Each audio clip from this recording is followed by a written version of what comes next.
College Muzaffarnagar, जिसको चौधरी छोटूराम को college बोलते हैं, 1924 में जब वो उसकी स्थापना के लिए गए तो वहां कलेक्टर अंग्रेज था।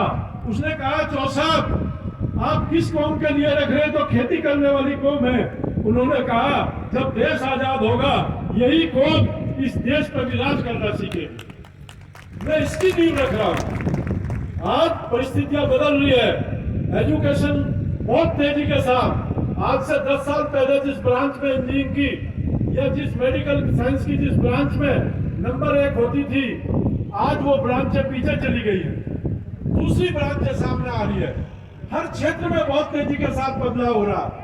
हम वो लोग हैं जो 60 की उम्र से ऊपर है, जिन्होंने बगैर टीवी भी काम चला, और नए नए टीवी हर तीसरे साल में मॉडल चेंज हो रहे, जिन्होंने बगैर गाड़ियों के झोटा बुग्गी पर भी सवारी की, और आज एक से एक दुनिया की गाड़ियों में भी सवारी करने वाले लोग हैं।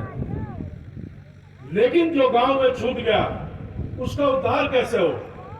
चौधरी छोटूराम धाम मजबूत हाथों में है, मजबूत टीम में है। इसका नियम इस तरह बनाया गया कि 5 साल में इसकी कमेटी बदलती रहेगी, और जो लोग काम करने वाले हैं लगातार वो इसकी कमेटी में आते रहेंगे, और देश भर के लोग इसकी कमेटी में रहेंगे।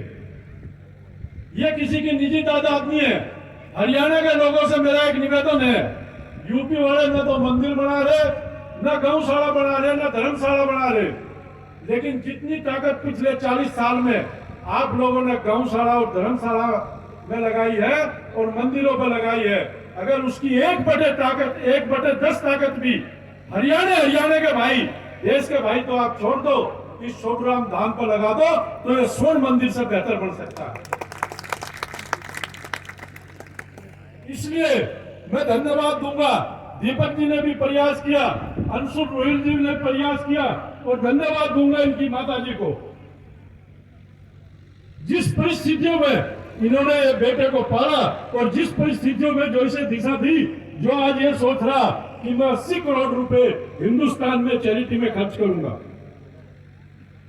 केवल एजुकेशन चैरिटी, ये वो चैरिटी नहीं, कोई पहुंचा मुझे ट्रैक्टर दिलवा दे, कोई पहुंचा मुझे मेरी खाड़ी बनवा दे, मेरी नाड़ बनवा दे। जिस चीज को तैयार करेंगे वो दुनिया में 10 गुनी तेजी के साथ रोटेट होगा। तो मेरा यह कहना है आप लोगों को, इसकी गंभीरता को समझे। हमें लगातार भाई नंदल साहब का, चौधरी वीरेंद्र सिंह का, और अलग अलग लोगों ने अलग अलग प्रयास किए होंगे, लेकिन चौधरी वीरेंद्र सिंह का, अभय चौटाला जी का हमें लगातार आशीर्वाद मिलता रहा, और मैं इस बात के लिए दोनों का धन्यवाद करता हूं। मां बाप की आस्था कितनी ताकतवर होती है, और वो किस तरह से हरियाणा में बहुत लोगों ने राजनीति की, लेकिन चौधरी वीरेंद्र सिंह इसलिए ईमानदार रहे कि ये चौधरी छोटूराम के देवते थे। उस चीज को मेंटेन करना, उस चीज को आगे लेकर चलना, यह कौम की भी जिम्मेदारी है। मेरा आप सब लोगों से निवेदन है, यह मजबूत हाथों में है। हमारे पास शिक्षाविद भी है, जनरल साहब अभी आके गए, विंग कमांडर मलिक इसके सेक्रेटरी है, एडवोकेट रणधीर सिंह जी इसके अध्यक्ष हैं, और 20-22 ट्रस्टी हैं, और इसका व्रत पढ़ाते चले जाएंगे। अभी इसमें इस तरह का वो अकेला हॉस्टल बना हमारे 8 साल के प्रयास से, आप सब लोगों के प्रयास से, हमारे नहीं, आप सब लोगों के प्रयास से। लोगों ने दिल खोल कर दान भी दिया, और लोगों ने दिल खोल कर टांग भी खींची, क्योंकि जिस दिन यह दाम बढ़ गया, 5 हॉस्टल ऐसे हैं, 3000 बच्चे एट ए टाइम यहां रहेंगे। यह ऑडिटोरियम होगा, बलिदान स्थल होगा, यहाँ किसानों के लिए सुविधा होगी, खिलाड़ियों के लिए सुविधा होगी। ये तो सैकड़ों एकड़ में बन सकता है। लेकिन जो इसकी योजना है, जिस दिन पहला हॉस्टल चालू स्थिति में अभी आ गया, भाई रुहिल जी ने भी यहाँ लैब स्थापित करने का निर्णय लिया, दीपक फोगाट जी ने यहाँ पहले आइट्स की ट्रेनिंग करने का निर्णय लिया था, लेकिन क्योंकि हमारे बच्चों का ध्यान डोंगी बंद का जाने में ज्यादा है, हरियाणा से 50-50 लाख रुपए लगा के डोंगी बंद का विदेश जाने में ज्यादा है, पढ़ाई करके विदेश जाने में कम है। तो मेरा आप सब लोगों से निवेदन है, अपनी कौम को अगर आगे उठाना है, एजुकेशन में हम सबसे बेहतरीन में तरक्की कर सकते हैं। राजनीति एक लिमिटेड है। एक सीट पे आप हरियाणा में कितनी ताकत कर लो, 40 से ज्यादा एमएलए नहीं बना सकते। लेकिन हरियाणा के लोग ये ठान ले कि हमने 400 आईएएस अगले 20 साल में बनाने हैं या 10 साल में बनाने हैं, तो 400 जिले तुम्हारे कब्जे में रहे। तो मेरा तो आप सब लोगों से समय कम है, यही निवेदन है। बहुत गेस्ट बचे हुए हैं और भाई गोरा जी का जो काम है इनके बोर्ड का, वो भी स्किल डेवलपमेंट है, एजुकेशन है।